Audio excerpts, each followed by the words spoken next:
What is up, Earthnoids and Spacenoids? I am just a simple new type, and in this episode we are returning to the Pazoon Rebellion and Gundam Sentinel. Last time, the rebels chose the name New Decides, and the battle began, and Ewak Nero was taken out, and we saw the Fats in action. Also, Fats sounds like a German guy saying fart. This time, Ryou Roots launches in the S Gundam and attacks a satellite battery. The Earth fleet joins Task Force Alpha, but their comrades up and disappear. So let's get into this. Pazoon's forces has 3 layers. The first is an outer layer of satellite missiles.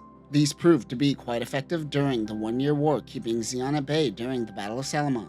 These aren't missiles in the sense, but just asteroids with propulsion systems that would crash into anything approaching. The next are salvaged gun turrets from an old Salamis. After the 1-year war, much of space between Earth and the Moon is riddled with space debris. Pazoon was moved to the L4 point near Side 2. Sol 7804 is a power satellite which powered the former colonies of the area. They decided to use it to help bolster their defenses. The last line of defense for Pazoon is their elite mobile suit team. On Pegasus 3, Mannings is getting frustrated. The Faz team has returned. Their team is getting hit with turrets that their recon team never picked up on. The enemy was stalling to prepare their defense network. They send an emergency transmission to the Penta, but it will take 3 days and they will be dead by then. Heathrow has a suggestion for Mannings. They reverse accelerate. The crew is ordered to put on their normal suits. As they move into close range of the debris turrets, they begin using their own turrets. They were able to take out 1 wave of Pazoon's turrets. They prepare for a second wave when Pazoon fires a beam cannon. The ship fires an anti-beam gas. This scatters beam particles and dissipates the beam. However, it isn't 100% effective. They brace for impact. On Pazoon, they are informed that the enemy is falling back behind a dispersal screen. Cod and Cray monitor the battle. Cod doesn't think that they will need to send out their mobile suit team. Cray thinks that they are planning something, but Cod believes they will wait for the rest of their fleet. Cod is letting his guard down as Tosh Cray knows of the existence of Zeta Gundam. He thinks that it hasn't been mass-produced. But there are successors, and it may be on this battlefield. Dude is very set in his ways. Tosh Cray even has a line that is essentially, "Bro, it's been 8 years since the 1-year war. Things have changed." He says that they at least have the Zwei. Sid's unwavering confidence is a stark contrast to Cray's cautious attitude. Task Force Alpha continues its retreat behind the dispersal screen while exchanging missiles with Pazoon's defense systems. 2 missiles are able to break through their barrier, targeting the Salamis-class ship Takao and the Long Beach. They use their anti-missile micro-missiles, or AMs. The satellite turrets crumble, ripping apart the Takao's bridge while the Long Beach takes a big hit. The missiles are too much for the 2 ships. Heathrow is informed of their support cruisers. They send out a team to check for survivors. The team breaks out of firing range, but they see this as a failure. Heathrow thinks that 2 ships are too many. Mannings and Heathrow argue about whether they should wait for the fleet to go in for a second wave. Mannings convinces him, but he takes all responsibility and is acting on his own. If this goes bad, it will be pinned on him. Manning launches a squadron for the Zeta Plus and FOTS mobile suits using the S Gundam. They prep the Gundam. The pilot, Ryou Roots, is told that his mission is to take out Sol 7804 and to not get involved with anything else happening on the battlefield. Mannings is telling this to the S Gundam pilot. He can't wait, as this is his first sortie. 2 Zeta Pluses launch. He will enter high acceleration after the FOTS bombing run. The FOTS team launches under command of Crypt. They hide behind a dummy asteroid. They fire when the countdown hits 0. The FOTS team fires a hyper-mega launcher. Ryou Roots launches in the S Gundam. The MSA-0011 S Gundam, also known as Superior Gundam, is a prototype heavy-armed mobile suit manufactured by Anaheim Electronics. This is made with Gundarium Gamma alloy. Like Double Zeta, this uses a core block system utilizing the new FXA-08GBG core. This Gundam has 3 parts. A parts are called the G Attack, which is the torso of the Gundam. The B parts are made up of the G Bomber, which is the lower torso and legs. The C parts is the G Core, where the pilot's cockpit exists. All 3 of these parts are controlled with the artificial intelligence system Alice. Like Zeta, this has a generator in each leg. This also has the NCOM quasi-Seikomu system in the head. Weapons include 60mm Vulcans, a beam cannon, a beam saber, and the Beam Smart Gun, which has a 12 megawatt output. The FXA-08GBG core is a lightcraft core fighter for S Gundam. After the 1-year war, core fighters were seen less as more mobile suits adapted the escape ball for efficiency. This is a return to the core block system. It also functions as the cockpit unit of the G Attacker and G Bomber.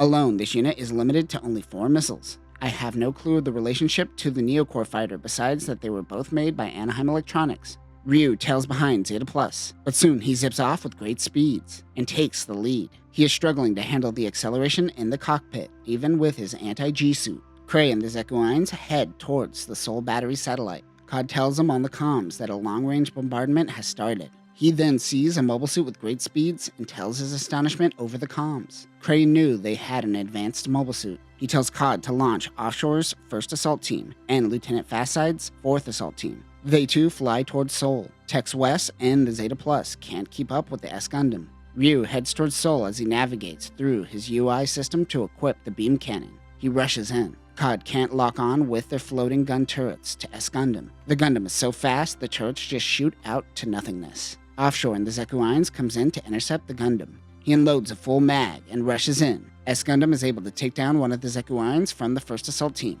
Offshore thinks that it would have been him if he was slower. He proceeds to Daka. The S Gundam's left upper arm armor is damaged. Ryu's beam rifle is ready to fire again. He aims and takes out another Zekuines. Ryou handles business and takes out Sol. Cray is taken aback by the sheer speed of the enemy unit. He looks for survivors to find Offshore. This loss caused morale to go down. It took less than an hour to complete the mission. S Gundam and the Zetas returned to the Pegasus 3. S Gundam has some damage, but the Zeta Pluses took far more damage than him. Even after the mission, he is still amazed by the Gundam's abilities. The writer made it a note to point out that Ryu's groin is cold and heavy after hopping out of the cockpit. We know how he's feeling, but I want to know about his groin. Cripps says that with Sol down, it cuts defenses in half with Pazoon. Manning calls Ryou General Pisspants. He says it happens to everyone on their first sortie. Ryou is embarrassed. He pissed his pants.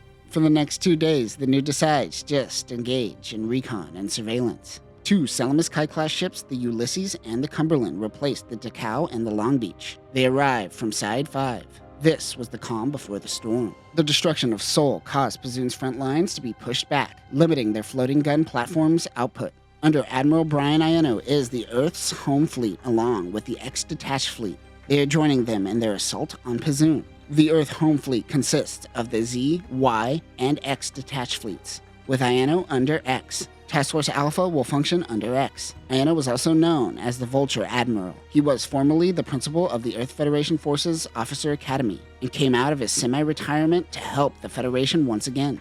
Due to the Grips War, there was a shortage of experienced commanders. All of the home fleet is assembled at the Penta currently. A package is being transferred to the home fleet flagship, the Bull Run. It was simply labeled New Equipment G. Also among their fleet is 1 other modified Magellan outside of the Bull Run, along with 8 modified Salamis-class space cruisers. The Pasadena, the Volgograd, Panama, Kashima, Brasilia, Da Nang, Stockholm, and the Dortmund.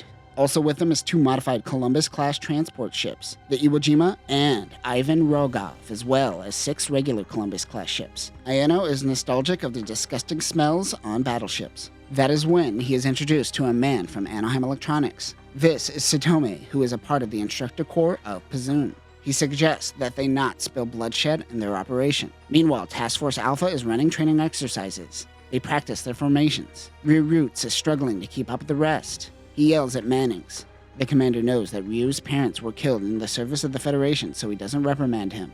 He starts talking shit to Mannings. He says, 1v1 me, bro. The two fight. Ryou can't find him. Manning moves in slowly, picking off his armor. The instructor mobile suits watching are Neros. The MSA-0011 Nero is a mass production version of S Gundam with elements from Lambda Gundam. This can equip various binder units to the movable frame. It is inspired by the Nemo. Weapons include a standard beam rifle and beam saber. Ryou doesn't understand. The S Gundam is a better mobile suit, so how is he losing? This training session humbles him a little bit, but just a little. March 6, Universal Century, 0088. It has been 5 days since Sol was destroyed and 2 days since X-detached fleet departed from Penta. Ieno gives a message to his men. He says that they are changing plans and meeting with the new decides. He believes that what is happening on Pazoon is not a rebellion. The commander gives his fleet 12 hours to respond before they make their move. Many think this is madness. However, many of the pilots were students of the former principal. He has a loyal following. The The Pasadena, Danaan, and 2 Columbus-class ships choose to break off from the fleet. Once Ayano and his fleet broke off, they lost complete contact from EFF Command HQ.